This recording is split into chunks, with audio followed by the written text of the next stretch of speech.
नमस्कारम। नमस्कारम। Sir, मेरा एक प्रश्न था।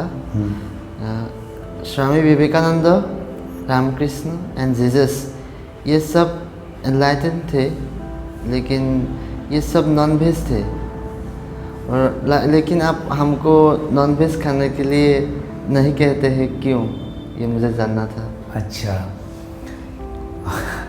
आपका प्रश्न है कि स्वामी विवेकानंद, रामकृष्ण परमहंस और जीसस क्राइस्ट ये इनलाइटेंड थे,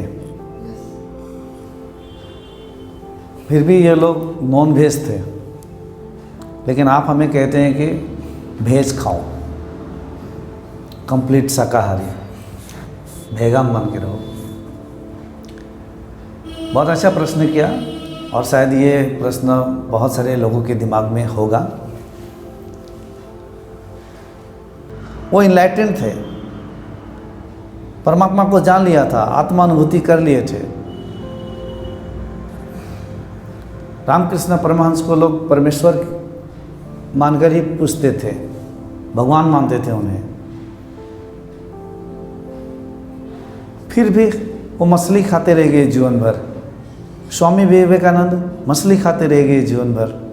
जीसस क्राइस्ट वाइन पीते रह गए, मीट खाते रह गए। सही प्रश्न है, क्यों?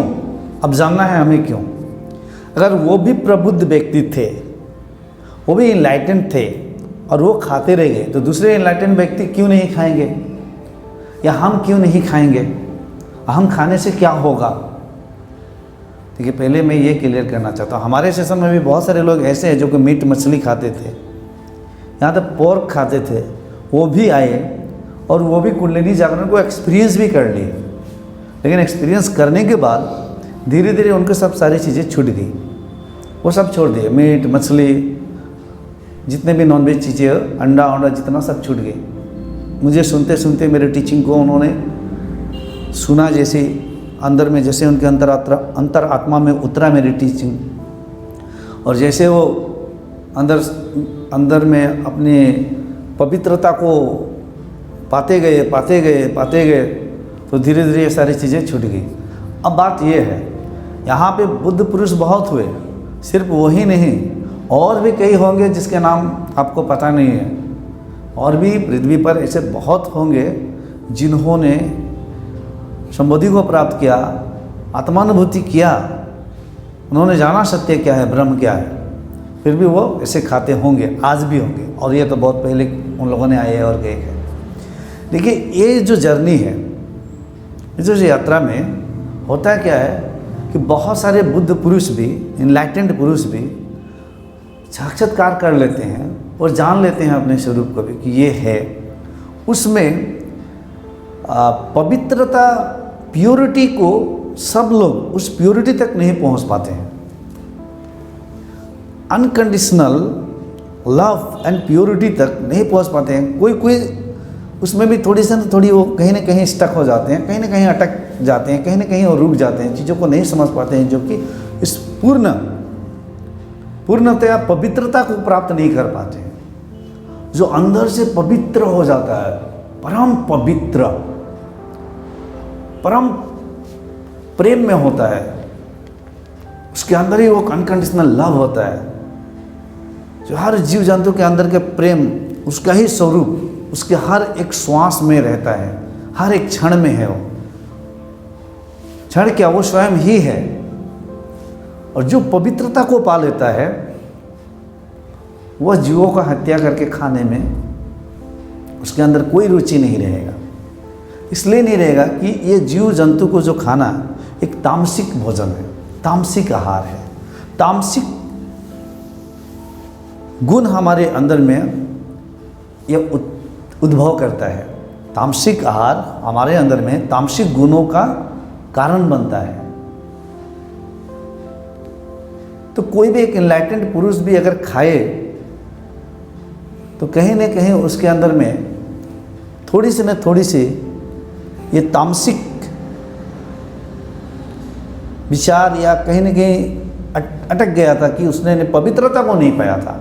क्योंकि जिसने भी प्योरिटी को पा लिया, पवित्रता, शुद्ध अशुद्ध की बात नहीं कर रहा हूँ। मीट मछली शुद्ध नहीं अशुद्ध है, ये शुद्ध और अशुद्ध के ऊपर की बात है, ये अंदर की बात है। जिसने पवित्रता को पा लेता है, संपूर्ण पवित्रता को, जहाँ में थोड़ी सी भी कुछ भी एक दाग ना हो, कहीं भी कुछ ना, कंप्लीटली क्लीन और पूर्ण निस्वार्थ प्रेम में जब होता है, तो वो जीव हत्या के बारे में कभी नहीं कर सकता है और मांस और मछली का सेवन कभी नहीं करेगा। तो कहीं ना कहीं वो अटक गए थे, कहीं ना कहीं वो पवित्रता को नहीं पाए थे, शायद और आगे कुछ कोशिश करते तो इस पवित्रता में उतर पाते, और वो ऐसे भोजन को सेवन करके दुनिया को नहीं दिखाते।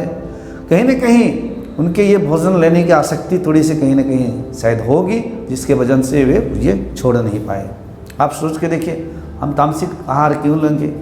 क्योंकि जैसा अन्न वैसा मन, जैसा मन होगा वैसा हमारी वृत्ति होगी। तो कहीं ना कहीं ये उनके अंदर में पवित्रता को नहीं पाए थे ये, जिसके वजह से उन्होंने ऐसे की। और जो भी लोग हैं आज, मुझे लग रहा है आज भी खाते हैं, उनको और कोशिश करनी चाहिए। यहीं पे है, हमारे गुवाहाटी में ही है, गिरजानंद गिरी आश्रम एक है, वहाँ के जितने भक्त हैं वो सब मछली खाते हैं। ध्यान वान ये सब करवाएंगे, जो भी गाना वाना होगा उनका मेनली भजन होता है, भजन वजन करवा कर जो खाना वाना होगा पूरा मीट मछली सब खाते हैं, आराम से मछली वछली बना के खाते हैं, मैंने खुद देखा हूँ। अब आध्यात्मिकता में भजन कर रहे हैं, भजन के बाद में फिर तामसिक आहार, तो जैसा आहार जैसे इनपुट होगी उससे तो आउटपुट भी होगी ना, इसको समझना है, इसको जानना जरूरी है। तो ये सारा खेल पवित्रता से है, तामसिक हमारे आहार तामसिक गुण की उत्पत्ति से है, तो इसे समझना जरूरी है। ठीक है, आपको शायद क्लियर हो गया होगा। सारा खेल प्योरिटी का है, निस्वार्थ प्रेम और प्योरिटी का है।